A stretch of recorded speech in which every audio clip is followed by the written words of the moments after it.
আহারে, এই বাপ দাদার ভিটে আজ মনে হয় সব এই নদী ভাসিয়ে নিয়ে যাবে। কি করব আমরা সবাই এখন? কোথায় যাব আমরা? দাদা, আমি অনেক আগেই সবাইকে বলেছিলাম যে এই জায়গা ছেড়ে সবাইকে দূরে চলে যেতে। এই নদীর বাঁধ দেখে আমি আগেই বলেছিলাম যে এই বাঁধ আর বেশি দিন এই নদীর পানিকে আটকে রাখতে পারবে না। এই নদী আবার তার আসল পথ দিয়ে বয়ে যাবে। এখন হলো তো। আসলে এই মানুষের কি আর সাধ্য আছে নাকি নদীর গতিপথ আটকে রাখা? আজ আমরা আমাদের সাধের বাড়িঘর সব হারাতে চলেছি। যা, আজকে আমাদের গ্রাম একেবারে তলিয়ে গেল। এখন আমরা কোথায় যাব সবাই? আমাদের সব কিছুই তো শেষ হয়ে গেল। আমরা সবাই যেখানে ছিলাম, যেখানে থাকতাম, আবার আমরা সবাই সেখানেই থাকব। আমরা কোথাও যাব না। মানে কি? আমরা গ্রামে থাকতে হলে তো আবার নদীতে বাঁধ দিতে হবে। আর এই নদীতে যা স্রোত, তাতে তো বাঁধ দেওয়া একেবারে অসম্ভব। না না, নদীতে আবার বাঁধ দিলে নদী মাতা নারাজ হবে। নদীতে আর বাঁধ দেওয়া যাবে না। আরে কাকা, আমার পুরো কথা তো শোনো আগে। নদীতে বাঁধ দেওয়া লাগবে না। আমরা আগে যেখানে ছিলাম সেখানেই থাকবো। আবার নদীতে বাঁধও দেওয়া লাগবে না। বাঁধ না দিয়ে আবার আগের জায়গাতে কি করে থাকা সম্ভব? আমার মাথায় তো কিছুই ঢুকছে না রে গোপাল। আমারও তো মাথার উপর দিয়ে যাচ্ছে সবকিছু। কিছুই তো বুঝতে পারছি না আমি। একটু খুলে বলবি? আমরা এতদিন যেখানে বসবাস করতাম সেখানে এখন নদী বয়ে চলেছে। তাই আমি ভাবছি আমরা নৌকাতে করে নদীর ওপরে বসবাস করলে কেমন হয় বলো তো সবাই? বাবা বাবা বাহ, এ তো ভারী উত্তম প্রস্তাব। নৌকার উপর আমাদের পুরো গ্রাম বসবাস করলে তো বেশ ভালো হবে। আমরা নদীর কোনো ক্ষতি না করেই আমাদের পূর্বের জায়গায় বাস করতে পারবো। হ্যাঁ, বুদ্ধিটা বেশ দারুণ কিন্তু। সত্যি গোপাল, তোর মাথায় অনেক বুদ্ধি। শোনো সবাই, আমরা সবাই নৌকা বানিয়ে নদীর ওপরে বসবাস করব। হ্যাঁ, আর যে কদিন না নৌকা বানাতে পারবো সে কদিন আমাদের এই জায়গায় থাকতে হবে। সকলে যার যার মতো তাঁবু করে নাও।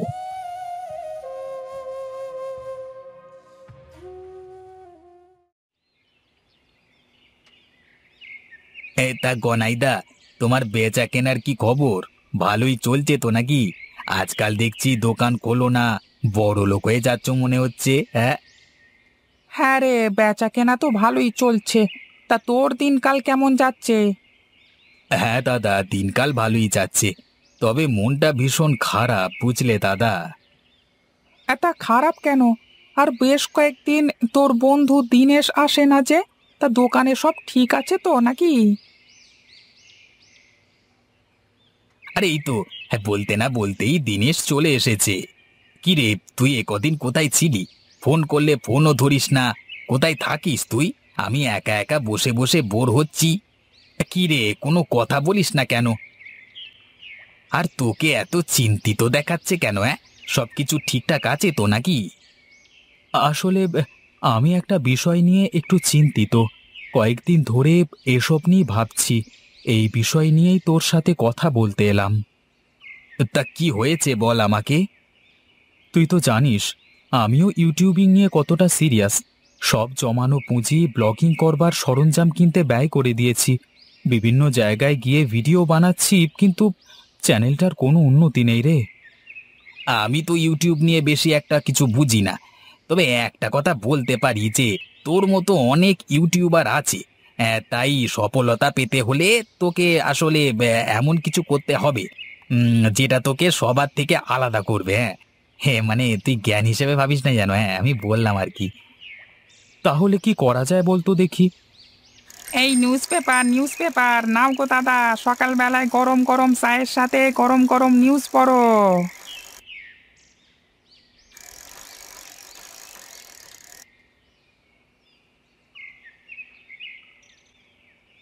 বাহ, বেশ ইন্টারেস্টিং ব্যাপার তো। এই নে দিনেশ, নিউজটা দেখ একটু, বেশ ইন্টারেস্টিং লাগছে তো ব্যাপারটা। এই নৌকার ওপরে গ্রাম? বাহ, বেশ ইন্টারেস্টিং তো ব্যাপারটা। হ্যাঁ, ব্যাপারটা নিয়ে বেশ তোলপাড় হবে মনে হচ্ছে। তুই একটা কাজ কর, এই ব্যাপারটা নিয়ে একটা ব্লগ তৈরি কর, দেখবি শিওর ভাইরাল হবে। তাহলে চল চল, কাল দুজনেই চাই। হ্যাঁ, একটা ভালো ভিডিও তৈরি করা যাবে, আর ভালো একটা ট্যুরও দেওয়া হয়ে যাবে, কি বলিস? হ্যাঁ হ্যাঁ, তা তো যাওয়াই যায়, আমারও অনেক বোর লাগছে।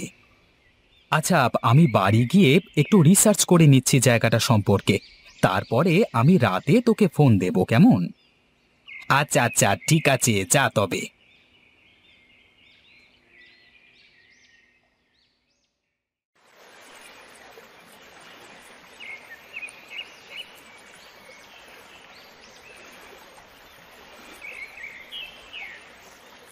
যাক, অবশেষে নদীর আশীর্বাদে আমরা আবার আমাদের পূর্বের স্থানে বসতি করতে সক্ষম হয়েছি।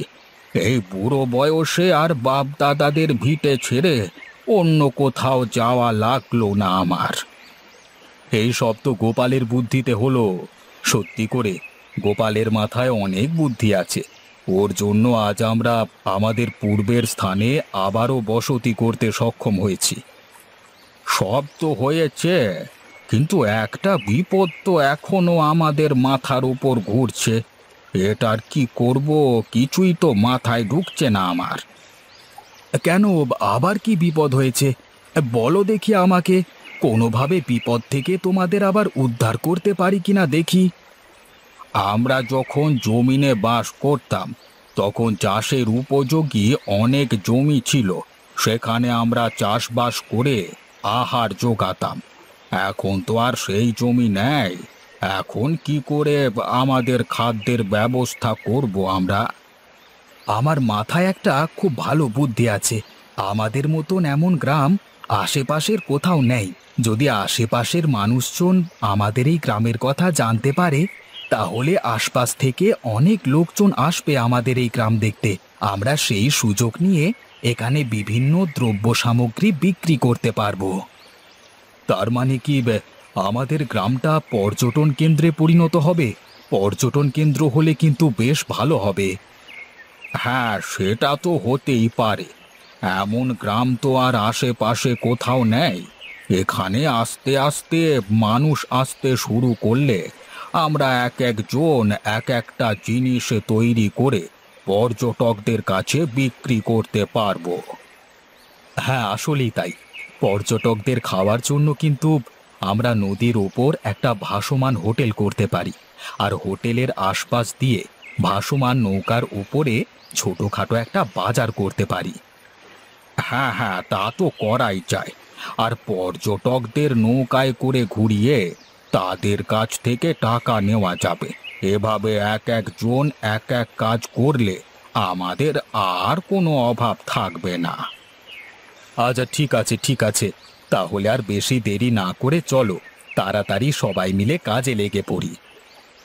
হ্যাঁ হ্যাঁ, চলো চলো, সবাই চলো তাড়াতাড়ি।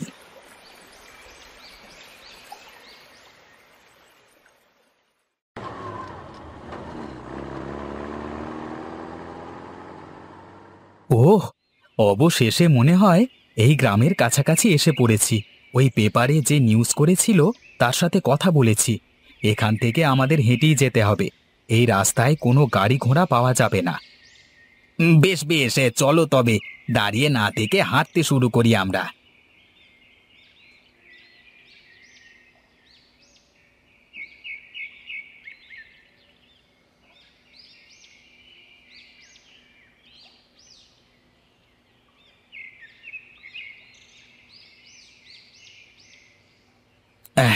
বাবারে, তেষ্টায় একেবারে গলা শুকিয়ে কাঠ হয়ে গেল।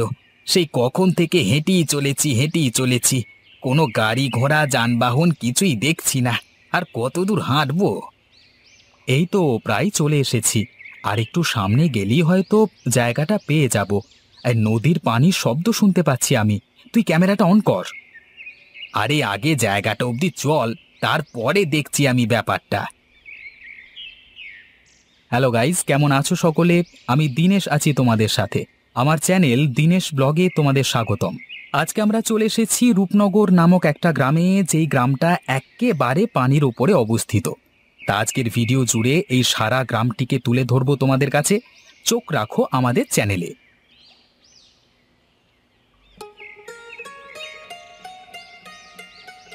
এই যে ভাই, আপনারা কি শহর থেকে এসেছেন নাকি? আসুন আসুন, আমরা গ্রামটা আপনাদের ঘুরে দেখাই। গাইজ, আমরা ইতিমধ্যে এখানকার দুটো ভাইকে পেয়ে গেছি। এখন আমরা তাদের সাথে পুরো গ্রামটা ঘুরে দেখব।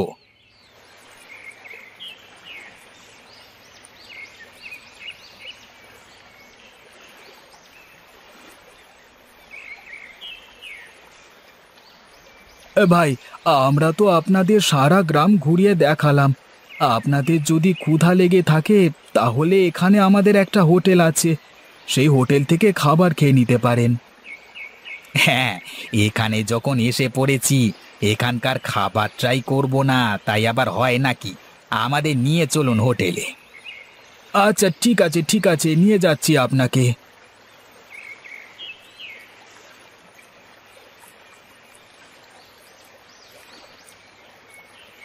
আপনার কত টাকা হয়েছে? কত দেব আপনাকে আমাদের এই গ্রামটা ঘুরিয়ে দেখানোর জন্য?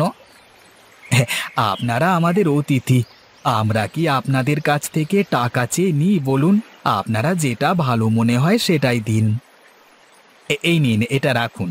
আর আমাদের আবার পাড়ে নামিয়ে দিয়ে আসবেন, কেমন? আচ্ছা আচ্ছা ঠিক আছে ঠিক আছে। এই নবীন, দেখ দেখ, ভিডিওর ভিউজ কেমন বেরিয়ে চলেছে। মাত্র ভিডিওটা বানালাম, এর মধ্যেই মিলিয়ন ক্রস করে গেছে ভিডিওটা, দেখ। কি তোকে বলেছিলাম না, এই কন্টেন্টটা নিয়ে ভিডিও করলে অনেক ভিউজ হবে। হ্যাঁ, তাই তো দেখছি রে। এটা নিয়ে মানুষের যে পরিমাণ আগ্রহ, তাতে কিছুদিনেই এই গ্রামটা ফেমাস হয়ে যাবে আর একটা পর্যটন কেন্দ্র হয়ে যাবে, দেখিস। হ্যাঁ হ্যাঁ, তা কিন্তু তুই একদম ঠিক বলেছিস।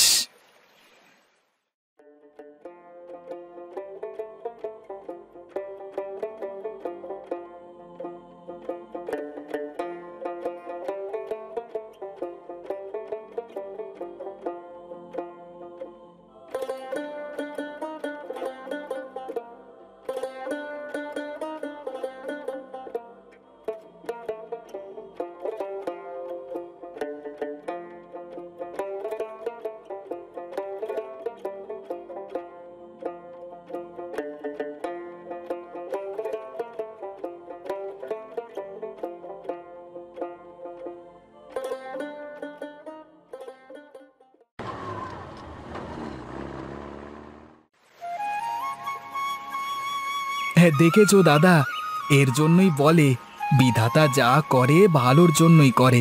যখন আমরা নদীতে বাঁধ দিয়ে এখানে বসবাস করতাম, তখন আমাদের কেউ চিনতো না, আর এখন পুরো দেশের লোক আমাদের গ্রাম সম্পর্কে জানে। হ্যাঁ হ্যাঁ, বিধাতা যা করেন মঙ্গলের জন্যই করেন।